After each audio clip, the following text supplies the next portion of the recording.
अस्सलाम वालेकुम। मेरा नाम है जैगम और आप देख रहे हैं मेरा YouTube channel Zaigham FX insights. आज हम करने जा रहे हैं गोल्ड की वीकली फोरकास्टिंग जो कि होगी 4 मार्च से लेके 8 मार्च तक के लिए।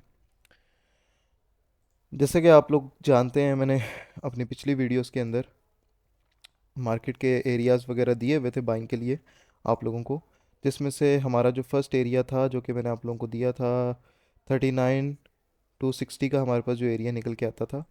मार्केट ने उस एरिया को मिटिगेट किया है, उस एरिया को टैप किया और हमें एक बहुत अच्छा जो है वो रिवॉर्ड दिया है फ्राइडे वाले दिन।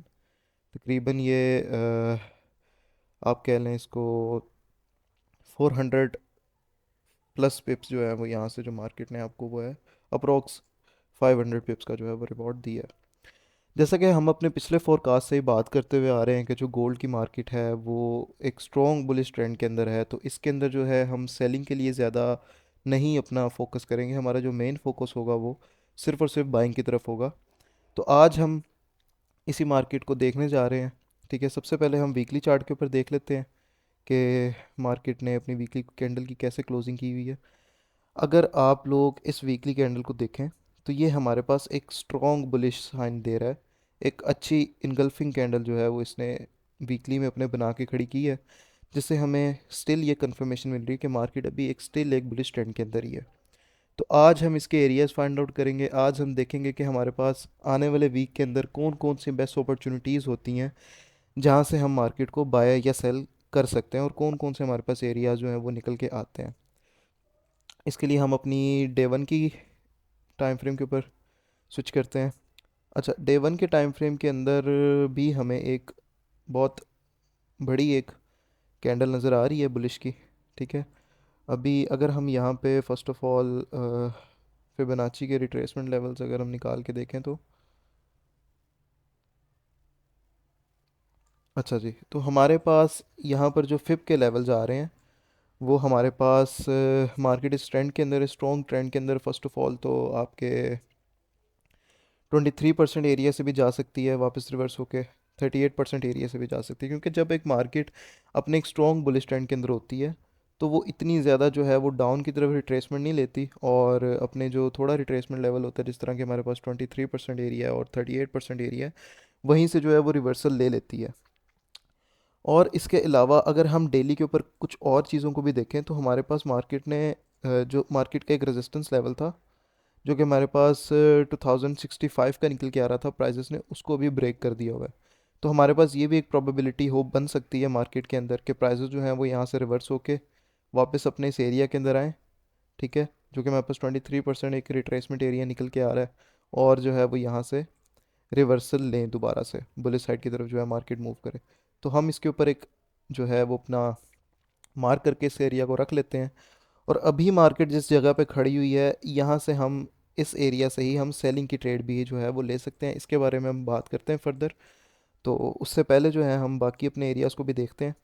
हमारे पास यहाँ पर जो 50% का एरिया आ रहा है, ये हमारा एक यहाँ पर एक एरिया भी मार्क करके हमने पहले से रखा हुआ है अपने पिछले किसी फोरकास्ट के अंदर, जो कि हमारे पास 50% का एरिया अगर देखें तो हमारे पास 36 का बनता हुआ निकल रहा है। और उसके बाद जो 61% का एरिया वो हमारे पास 24 पे बन रहा है। हम ये दोनों एरियाज़ भी हमारे लिए इम्पॉर्टेंट हैं, हम इनको भी जो है वो मार्क कर लेते हैं और इसको डिलीट कर देते हैं फ़िलहाल के लिए। हम नीचे वाले दोनों एरियाज़ भी जो है वो मार्क कर लेते हैं, 50% का एरिया और 61% का एरिया।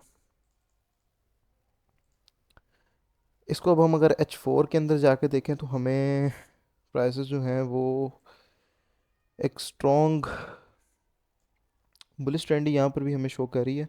इसके अंदर से अगर हम बाइंग के जो है वो अगर एरियाज़ को मार्क आउट करें तो हमारे पास एक ये एरिया निकल के आता है जो कि हमारा 38% के साथ अलाइन हो रहा है इस जगह पे। ये एरिया हमारे पास निकल कर आ रहा है 43 से लेके 47 48 तक का एरिया। यहाँ से प्राइजेस आती हैं जिस तरह हम अपनी पुरानी वीडियोस में मैं आपके साथ डिस्कस कर चुका हूँ कि हमने कंफर्मेशन जो है वो किस तरह से इन एरियाज़ के ऊपर देखनी होती है हमारे। यहाँ पे अगर प्राइजेस हमें रिट्रेस करके मिलती हैं तो हम यहाँ से उसी तरह सेम एक स्ट्रक्चर शिफ्ट को देखेंगे। ठीक है, प्राइजेस अपनी एक लो बनाए, फिर एक हाई बनाए और अपनी उस हाई को ब्रेक करें, तो फिर जो है हम इस एक एरिया के अंदर से जो है वो बाय की ट्रेड जो है वो ले सकते हैं, ठीक है, छोटे टाइम फ्रेम में आप देखते हुए। और इसके अलावा हमारे पास जो बाइंग के लिए एरियाज़ निकल के आ रहे हैं वो हमारे 36% एरिया के साथ हमारा 50% जो है वो रिट्रेसमेंट एरिया भी लाइन कर रहा है फिबोनाची का। इसके बारे में भी हम पहले बात कर चुके हैं कि यहाँ पर एक मेरे ख्याल फेयर वैल्यू गैप जो है एफपीजी है जो वो एक अवेलेबल है इस जगह पे। और इसके साथ हमारा 50% रिट्रेसमेंट एरिया भी अलाइन हो रहा है, तो ये हमारे पास एक बहुत अच्छा स्ट्रॉन्ग एरिया बन रहा है बाइंग के लिए। उसके अलावा जो हमारे पास एक एरिया निकल के आ रहा है 61% का, वो हमारे पास यहाँ पर एक नीचे निकल कर आ रहा है, ठीक है, जो कि हम यहाँ से पहले भी यहाँ से एक ट्रेड्स की जो है वो प्रैक्टिस कर चुके हैं बाई की। तो अगर तो प्राइसेस यहाँ पे आती है, यहाँ पर आने के बाद ये लिक्विडिटी स्वीप करती है, तो हमारे पास ये भी प्रोबेबिलिटी एक बन सकती है कि यहाँ पर प्राइसेस आएँ, इस जगह पर आके अपना टैप करें और यहाँ से जो है वो एक रिवर्सल एक्सपेक्ट हो। अब हमारे पास वीकली के लिए, वीकली फोरकास्ट के लिए पूरे नेक्स्ट वीक के लिए हमारे पास जो प्राइसेस हैं वो या तो हमें इस एरिया के ऊपर मिले, या तो इस एरिया पे मिले, या तो देन जो हमारे पास जो एरिया निकल के आ रहा है 23,600 का, यहाँ पर आके हमें जो है वो प्राइसेस मिले, तो हम इसकी बुलिश कंटिन्यूएशन के लिए हम एक अच्छी ट्रेड्स ले सकते हैं यहाँ से। मार्केट को अगर हम अब H1 की टाइम फ्रेम के ऊपर देखें तो एरियाज हमारे पास पहले से ये मार्क्ड हैं सारे, ठीक है। इन्हीं के ऊपर ही हम देखेंगे क्योंकि इनके साथ हमारे जो है रिट्रेसमेंट लेवल्स भी अलाइन हो रहे हैं। इन एरियाज़ के ऊपर हम कंफर्मेशन के साथ जो है वो बाइंग करेंगे। तो अब बात यह है कि अगर हम गोल्ड को यहाँ पर आता हुआ देख रहे हैं कि गोल्ड नेक्स्ट वीक जो है आपका एक सेल साइड की तरफ अच्छी एक डाउन का मूव ले सकता है और हमें 46 पे, 35 36 पे या 23 के लेवल पे हमें मिल सकता है और हम वहाँ से जो है वो बाइंग कर सकते हैं। तो हमें यहाँ से इसको कहीं से सेल भी करना होगा ताकि हम ये वाली जो एक हमें अच्छा एक सेल का सेटअप मिल रहा है ये भी हम मिस ना करें ना। तो इसके लिए हमारे पास इस तरह से हो सकता है कि अगर तो प्राइसेस जिस तरह हम देख सकते हैं कि यहाँ पर अभी प्राइसेस ने अपना यहाँ पर H1 के अंदर कोई स्ट्रक्चर जो है वो अपना बिल्डअप नहीं किया, ठीक है, फॉर सेलिंग साइड। इसको अगर हम M30 के ऊपर देखें तो भी हमारे पास कुछ इतना कोई ख़ास जो है वो स्ट्रक्चर जो है वो कुछ भी मौजूद नहीं है फ़िलहाल के लिए। एक हमारे पास इस जगह पर एक प्रीवियस हाई थी, ठीक है, जहाँ से प्राइसेस जो थी वो डाउन साइड की तरफ अपना एक बेरिश ट्रेंड को फॉलो करते हुए नीचे की तरफ आ रही थी। तो अभी तक प्राइसेस ने जो है अपनी इस हाई को ब्रेक नहीं किया, ठीक है। इसके ऊपर हमें H1 की क्लोजिंग जो है वो नहीं मिली। अगर तो हमें यहाँ पे H1 की क्लोजिंग मिलती है, H1 की क्लोजिंग मिलने का मतलब ये होगा कि यहाँ से लिक्विडिटी जोन सी है वो स्वीप आउट हो रही है, ठीक है। उसके बाद भी हमारे पास अगर H1 की एक कैंडल वापस से इस जगह पे क्लोज करती है तो फिर हम यहाँ से जो है वो ट्रेड्स को देखना शुरू कर सकते हैं फॉर द सेलिंग साइड। इसके अंदर हमारे पास दो जो है वो अपॉर्चुनिटीज़ बन सकती हैं। फर्स्ट ऑफ ऑल तो अगर तो प्राइसेस हमारे पास यहाँ पे इससे ऊपर जाएं, इस एरिया से ऊपर जाएं, अपना यहाँ पर एक स्ट्रक्चर बना है M5 में, M15 में, इसमें हमें देखना पड़ेगा। इन दो टाइम फ्रेम्स में हमें जो है वो M5 में देख के तो फिर M15 के अंदर हम इसके अंदर ट्रेड ले सकते हैं, ठीक है, फॉर द सेलिंग साइड। और उस ट्रेड को हम होल्ड करके रखेंगे। पहला टारगेट जो हमारा होगा वो हमारा एक स्ट्रक्चर का लेवल निकलता है जहाँ पे अभी एक प्राइसेस की एक सपोर्ट एरिया भी हमारे पास बनता है H1 के ऊपर ही, जो कि हमारे पास यही एग्जैक्ट सेम 32.6 का एरिया जो निकल रहा है फिबोनाची का, वही हमारे पास जो है वो निकल के आ रहा है, ठीक है। प्राइसेस हमें यहाँ तक तो जो है वो डाउन आते हुए नज़र आ सकती हैं, जो कि हमारा प्राइस लेवल जोन सा है 64 का, 65 से 64 तक जो है वो प्राइसेस यहाँ से रिट्रेस ले सकती हैं। उसके लिए सेम हमने इसी तरह ही देखना होगा, यहाँ से हमें कंफर्मेशन देखनी होगी, ठीक है। प्राइसेस जो हैं वो अपने इस हाई को या तो ब्रेक कर देती हैं तो हम फिर फ़िलहाल के लिए यहाँ से जो सेलिंग साइड है उसके लिए आउट हो जाएंगे।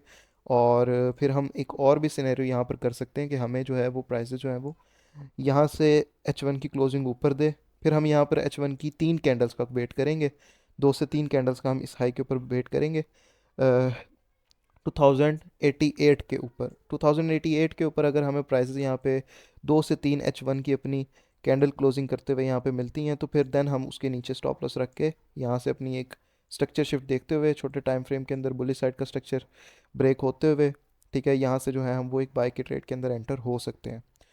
अगर तो हमें ऐसा सिनेरियो नहीं मिलता, क्योंकि ये एक अच्छी जो बाइंग है वो यहाँ से नहीं होगी, क्योंकि गोल्ड का जो फोकास्टिंग निकल के आती है वो 2110 120 तक की निकल के आती है। प्राइसेस वहाँ तक जा सकती हैं, तो उसके लिए यहाँ से जो है वो बाइंग करना सूटेबल नहीं होगा। हमें जो है वो अगर तो प्राइसेस रिट्रेस करके नीचे के अपने लेवल्स पे मिलती है, यहाँ पर इन लेवल्स पे हमारे पास मिलती है, तो ये हमारे पास जो है ना वो हमारे पास बेस्ट अपनी जो हमारी ट्रेड्स अपॉर्चुनिटीज़ वो होंगी। हमने यहाँ पर अब किस चीज़ का वेट करना है, हमने इस जगह के ऊपर स्ट्रक्चर शिफ्टिंग का वेट करना है कि प्राइस जो है वो अपनी एक लो जो है वो ब्रेक करे। उसके लिए भी हम एरिया मार्क कर लेते हैं कि प्राइस आपके किस तरह यहाँ से जो है वो बाय की ट्रेड ले सकते हैं।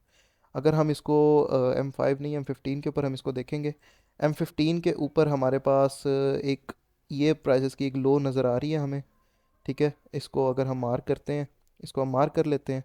ठीक है, ये हमारे पास नज़र आ रही हैं, हमारे पास निकल के आ रही हैं 2082 की प्राइसेस जो हैं वो इसके नीचे आए, यहाँ पर अपनी 2 से 3 कैंडल क्लोज करें, उसके बाद वापस अपने इस एरिया के अंदर जाएं, तो हम इस एरिया से जो है वो सेलिंग की जो एक ट्रेड है उसको ले सकते हैं, इसके ऊपर एसल रख के। इस एरिया को भी हम मार्क कर लेते हैं। फिर ये हमारे पास एक अच्छा जो है वो एरिया निकल आएगा। फिर यहाँ से जो हम है वो सेल साइड की तरफ प्रैक्टिस एक कर सकते हैं, नीचे फर्दर अपने 64 तक के लिए और फर्दर नीचे तक के लिए भी हम उसको होल्ड करके रख सकते हैं, स्ट्रक्चर को देखते हुए बड़े टाइम फ्रेम्स के ऊपर। यहाँ से हम सेलिंग कर सकते हैं। ठीक है, और नीचे वाले जो हमारे पास एरियाज निकल कर आते हैं वो बाइंग के लिए निकल कर आते हैं। गोल्ड जो हमारे पास स्टिल एक अपने ट्रेंड के अंदर है, वो हमारे पास बाइंग का ट्रेंड ही इसका चल रहा है। तो हम यही फोकस करेंगे कि हमें गोल्ड जितने अपने एक अच्छे और नीचे वाले लेवल पे मिले तो हम इसकी बाइंग की तरफ ही मेन जो है वो फोकस करें। तो अगर गोल्ड ने रिट्रेस करना है तो हम सेलिंग की तरफ भी मिस नहीं करना चाहेंगे। तो हमें यहाँ से कंफर्मेशन मिलती है तो हम इसको ज़रूर यहाँ से जो है वो सेल भी करेंगे। ये था आज का फोरकास्ट। अपना बहुत सारा ख्याल रखिए। बाकी अगर आप मेरे से ट्रेडिंग सीखना चाहते हैं, अगर आप सिग्नल्स लेना चाहते हैं, तो आप मुझे मेरे व्हाट्सएप नंबर पे जो कि मैंने अपने चैनल के डिस्क्रिप्शन में दिए हुए हैं, आप मुझे वहाँ पे कांटेक्ट कर सकते हैं। बाकी अगली वीडियो में मुलाकात होती है एक डेली फोरकास्ट के साथ। तब तक के लिए अपना ख्याल रखिए। अल्लाह हाफ़िज़।